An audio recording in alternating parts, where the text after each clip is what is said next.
Hello, good afternoon. Good afternoon. Um, so I'm going to come on here every week and talk about a subject that I've maybe come across when I'm talking to people, or something that's been at the back of my mind that I really want to share. So I've got my cup of tea, um, and I actually feel. Have you ever seen Mrs. Doubtfire? So when she's sat there introducing, like saying, "Well, good afternoon. It's you, Virginia Doubtfire, dear." And like presenting to everybody. That's how I see this to be. And one thing that I wanted to get across was that talking about money and how we think about money and who we are shouldn't be stuck behind shoulder pads and spreadsheets. Like there's so much more to it. But I see it as I'm doing you a disservice if I don't talk about the things that go through my brain. Because actually when you set it all like piece by piece and you see it as a full picture, it can be quite it can be straightforward. It can be scary sometimes, but it doesn't have to be, oh god, corporate, like corporate, let's talk about this, all this jargon. It can be something that is conversational, something that can be explained to Joe public, to like depending on where you are with your business. And today I wanted to talk about more of a mindset thing. The meetings that I've had have been, yes, focused on the spreadsheets and what we're trying to achieve and looking at numbers, but what's actually come out of it has been a mindset, an identity, how you see yourself type thing. So I wanted to go a bit more into that. Now, you've probably seen this, you might not have, but there's kind of 4 different ways of thinking when it comes to business. First of all, you might see yourself as an employee. So basically you exchange time for money. So what that means is you probably go into a workplace, do your hours, exchange, and then come away with your 20 quid. Like you're not paid in cash now, but you're given extra numbers on your banking app that says you've been paid. You can then spend that as you wish, and depending on what role you do, there's quite often not that much responsibility outside of those hours that you're providing to your employer. So that's the first way that we can generally make money. Second of all, if you're self-employed, you're then moving away from that employee. So you take on all the responsibility. You are then, if anything happens, you're the person that somebody comes to complain to. You're then the person that needs to be insured. You're the person that then is in charge of doing all the things, wearing all the hats.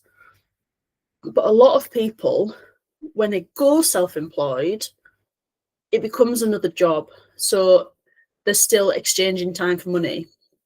There's still like, right, how many hours have we worked this week versus how much are we going to take home? And that mindset shift is more lateral than up and down. Then the next kind of level is business owner. So, but what I found, especially this week, is self-employed to business owner can bring up a lot of stuff. So if you're self-employed, typically you want to do all the stuff yourself, or you feel that you have to do all the stuff yourself. The outsourcing to other people is going to cost you money. It's going to cost you time. It's going to cost, like, it's a cost. Whereas when you're a business owner, it's more of how you value yourself. So you see yourself more as the boss of your business. Whereas when you're self-employed, you see yourself as self-employed. You don't see that you're part of anything bigger. And yeah, there's all sorts of different, like, it's more of a sliding scale than, oh, I'm definitely X or I'm definitely Y. But when you're the business owner, you focus on Like, you're the boss. So you step into that, well, I'm the boss. So if I was the boss of a massive company, what then needs to happen to keep the wheels turning, to keep the momentum going, to bring in the money, to have the business, to give me the lifestyle? And like, when you're the business owner, you know, and I, like me as a business owner myself, like, I know that I've got a skill set. I know what my skill set is. So you can either take another course to learn another skill. You can outsource it. So whether that is like a freelancer, whether it's another business, or whether it's an employee, you get somebody else to do it. But it's more that you're operating based on your strengths, and you fill it, like, even if it's small, you're filling in the gaps with your weaknesses, to help the machine of your business keep going. And what I've seen this week is that mindset shift, that identity change, is actually massive. So, and I've seen it in a couple of areas. So first of all, I've seen that the monetary side of things is a form of great anxiety, a form of great, like, oh my God, like, what is this going to be? I just can't deal with it. Really big, scary thing of, right, I'm actually going to have to deal with my stuff.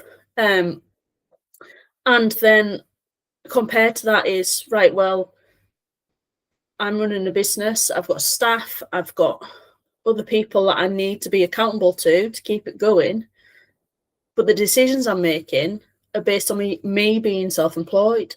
So they don't see themselves as that boss. They don't see themselves as that leader, as that owner of that business. They see themselves as the self-employed person who the business and the identity of the business owner are as one. So it's not a separate entity. And that can be quite common when you've got somebody who is running something, but it's set up as a sole trader. So legally, and as far as your tax return goes, everything is submitted based on you and that business being one. It's submitted under your name. It's submitted, like, everything is one. Whereas if you had a limited company structure, you would have to have a limited company bank account. Everything is done, like, even any borrowing is done in the limited company name. So they're very different, because you can still be you and your business is a separate legal entity. So, and that sometimes comes with, you need a different space, need a different mindset for you and your company. And the good business owners, like the really great ones that you see, make decisions quickly for the sake of their company. For the ones that are unsure whether to outsource, whether to do this, whether to do that, whether to invest in not only themselves but their business, it's more from a place of lack, from a place of scarcity, from a, oh my God, this is costing me money. It's a cost. Whereas when you've got a business owner who's separate to the business, it's then an investment, because you can see that, yeah, there's going to be a return on it, whether it's more income coming in, whether it's like everything looks a bit more professional, whether it's that, it could be anything, or whether you're getting somebody else's skills that outshine your own, but those skills can only make the juggernaut of your business be better. And then there's there's 4 mindsets.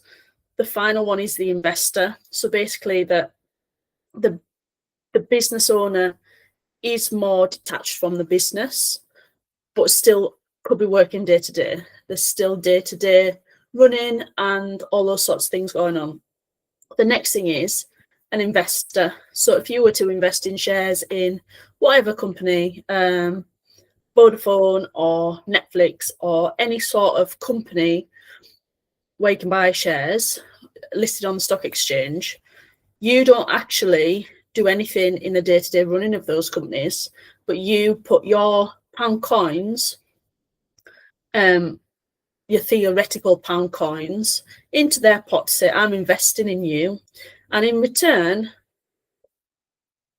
as an investor, you would then get a dividend, or you would make money or lose money depending on that investment. So you're completely detached from the day-to-day running. So you can just make that logical decision of whether that's a good idea to put money in or not. Whereas when you're self-employed, or even sometimes a business owner, there's a lot more emotion in there. So my advice to you would be to, right, if you're self-employed and you're running a business day to day, how can you step into that business owner mentality?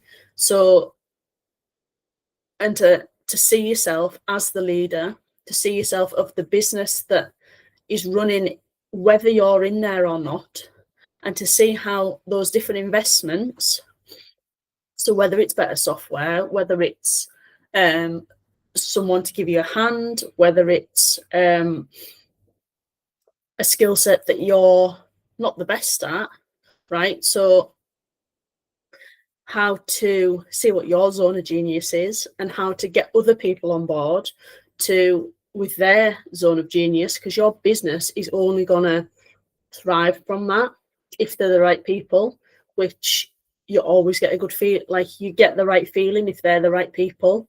So I hope that's helped. I'll go and drink my tickle tea and I'll see you next week. Bye.